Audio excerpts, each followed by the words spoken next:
Good afternoon and welcome back to Buzz. I'm Lois Watts with your 4 o'clock news. Here are your headlines for today. Severe flood warnings issued by Iford Bridge Home Park, where a music group helps raise £1,000 for the RNLI. Ryan becomes the 3rd Brazilian to ever play for Bournemouth.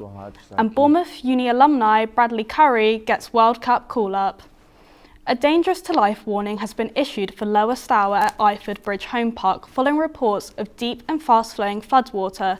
Nearby, the Stour Valley Nature Reserve was almost completely submerged in water. Our reporter Sam McShane was on the scene and has the full story. The Environment Agency has issued a severe flood warning for the River Stour, and here at Stour Valley Nature Reserve, the impacts of Storm Chandra's flooding are evident to see. Water levels are now starting to fall slowly, but there is still major disruption. Days of heavy rainfall has caused flooding from the River Stour.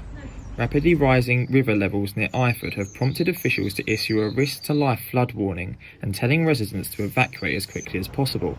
Water levels were expected to peak at 3.66 metres today. Buzz News were here yesterday where we captured the river before heavy rainfall. Areas such as Iford Bridge Home Park in Christchurch are also severely impacted. There is also a concern for local wildlife. But the wildlife will be suffering as well because there's hibernating wildlife that will be suffering because it's underwater. Things like otters also have a real problem. We have quite a few otters here. Obviously they can swim, but if they're moving around, they have obstacles they have to negotiate. So we do see quite a lot of fatalities on the roads. Road closures and travel are to be expected across the south, and the Met Office has issued a yellow warning throughout Thursday. Local residents are being advised to avoid flooded routes and take extra care near the water. Sam McShane, Buzz News, Stour Valley Nature Reserve. There's also been disruptions for sports due to the adverse weather. What's the latest, Rowan? University students and local businesses have been feeling the impact of the severe flooding. Chapel Gate, where the games would have been taking place, has been impacted. Zach Walker went over to find out. We're here on New Road, West Parley, about a mile away from Chapel Gate, a sporting centre which hosts a multitude of different sporting events that have all been cancelled today because of adverse weather conditions that have been deemed a risk to life. The students, they've obviously paid money for the year to play every week and they haven't been able to, so they're not happy. We've got a lot of games to play as well, start of a new season, so yeah, they're not happy. And then as for Chapel Gate itself, they're obviously not a lot of people with students. We buy a lot of drinks after the games and they're not going to be able to sell today. Zach Walker, Buzz News, West Parley. Now for more of the day's news. Local music group Wareham Whalers is supporting the RNLI with an £1,000 donation. Luke Hills, our reporter, went to the RNLI College in Poole to find out more. Following their hearts, always answering the shout. Although they might be in small numbers, the impact of this group of singers has been enormous. The Wareham Whalers perform sea shanties in venues across Dorset, raising money for local charities such as the RNLI. Today, their hard work is being recognised by the organisation, who presented the singers with a certificate that commemorates the thousands of pounds that they've raised. Volunteer Coastguard and member of the Whalers, Stephen Earwicker, explained why donating to the RNLI is important. And the RNLI is a good example of something that is just living on the coast. I mean, I live right on the coast. It's just so important, and it wouldn't exist if we didn't raise money for it. The singing group also performed some songs at the RNLI College in Poole in front of some of the organisation's memorabilia. The chair of the RNLI's Wareham branch fundraiser, Caroline Snell, expressed how grateful the charity is for the work of volunteer groups. We're incredibly grateful they've chosen the RNLI as one of their chosen charities, because they obviously love doing what they're doing, and I think whatever you're doing you've got to be passionate about and be enthusiastic, because if you don't get up in the morning thinking I want to be involved in this, you wouldn't. She also encouraged more people to help raise money for charity. People don't realise how rewarding it is getting involved, the connectivity, as we said, especially nowadays when a lot of people are lonely. And I think the more they come together and they realise they are of value. I love young people being involved because I learned from them.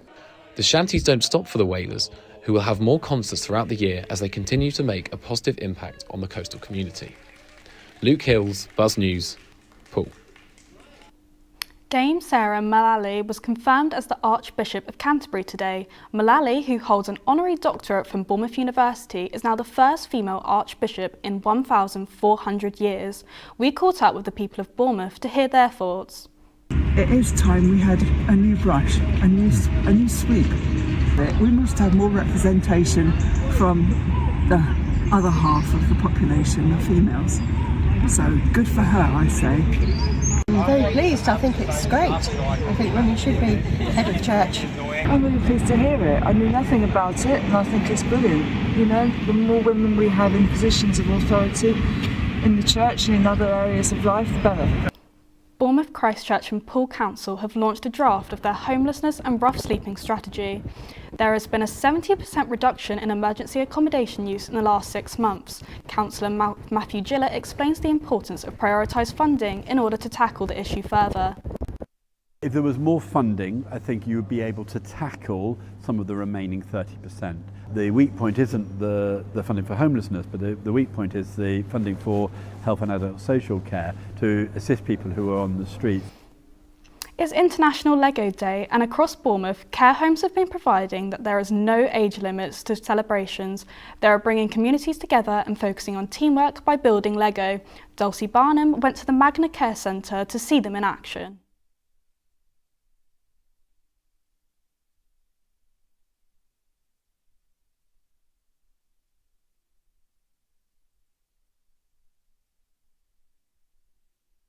You might have thought by my Lego making skills that was the Magna Care Centre, but it's not. This is the Magna Care Centre in Bournemouth, and we're going to go inside for World Lego Day. Magna Care Centre in Wimborne is taking on National Lego Day by setting themselves a week-long challenge to build a big owl piece that will eventually sit in their home. Lego is more than playing. It's bringing the residents of Magna Care Centre together and encouraging conversation, confidence, and it's giving them a chance to practice their fine motor skills. Emily, Wellbeing Coordinator at Magna Care Centre, spoke about how days like today bring life back into the care home. I think it just brings life back into a place, and it shows people from the outside how much life is still in a care home, how much friendship there is, and, you know, just the rapport that everyone has with each other. Larger building blocks are being used at the care centre to make it accessible for the elderly residents here.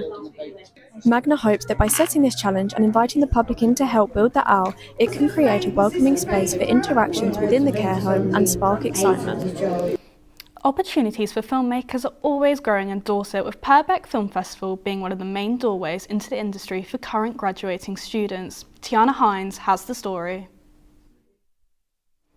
That's all for the news roundup, now passing over to the sports news.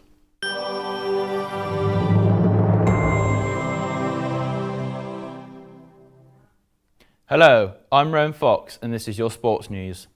Bournemouth University have an alumni heading to the Cricket World Cup next month. Greg Masding has more. It's been a whirlwind few days for Bournemouth University alumni Bradley Curry. The Poole-born man used to be the first team captains for BU's cricket team and used to train on these very pitches during the winter off-season. His Scotland side were not expected to participate in the T20 World Cup this February, but Bangladesh choosing not to play in India means Scotland have been drafted in.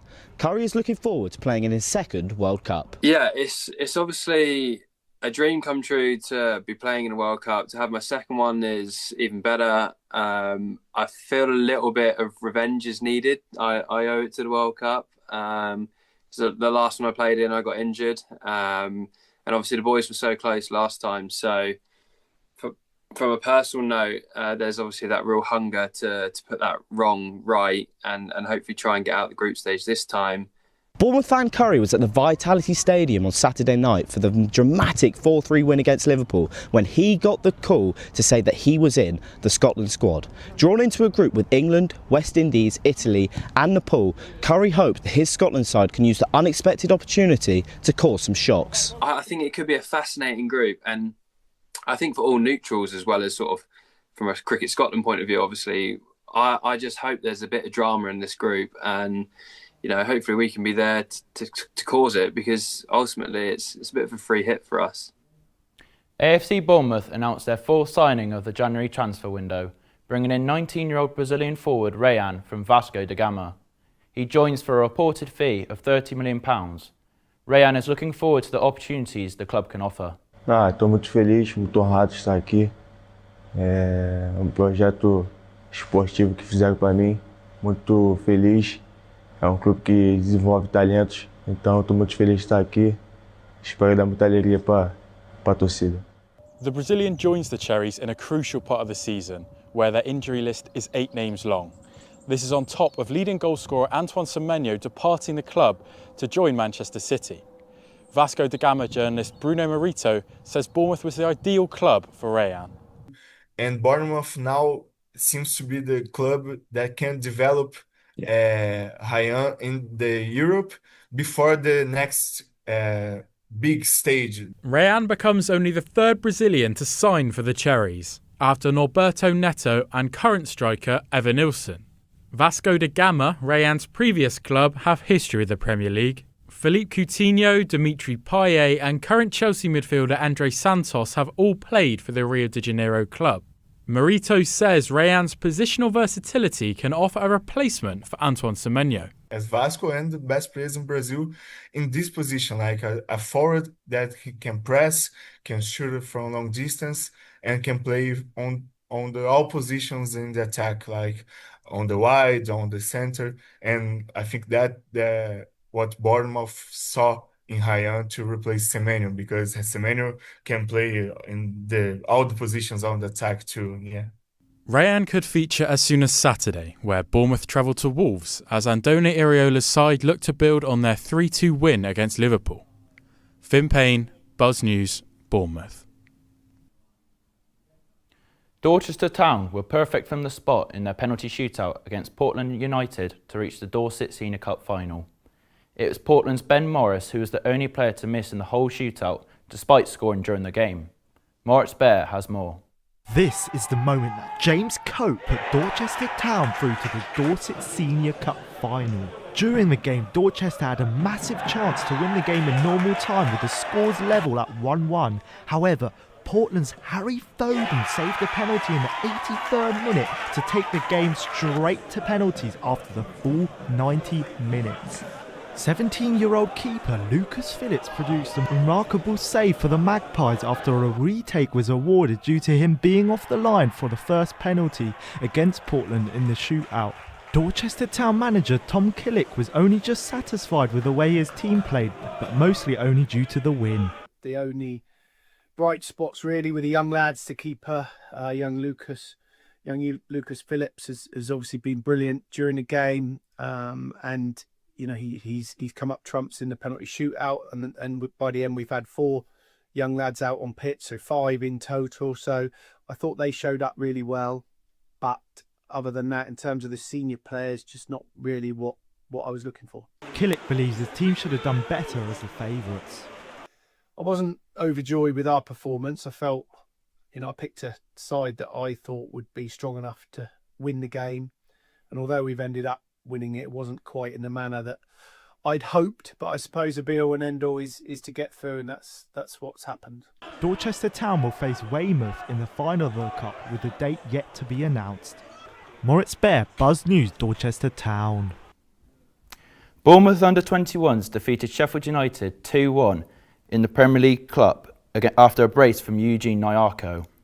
The Cherries got off to a quick start and Nyarko put them ahead after 11 minutes with a diving header at the back post. On the stroke of the 78th minute, Bournemouth doubled their lead after an effort from Charlie Day was parried out to Nyarko, who tapped in to the top of the net. The Blades got on back a few minutes before the final whistle, but the Cherries saw out the win and advanced to the quarter-finals of the competition, the furthest they've ever been in their history. That's all we've got time for now. Tune in tomorrow at 12:15 for your lunchtime news. To keep up to date with all our news, go to our website buzz.bournemouth.ac.uk.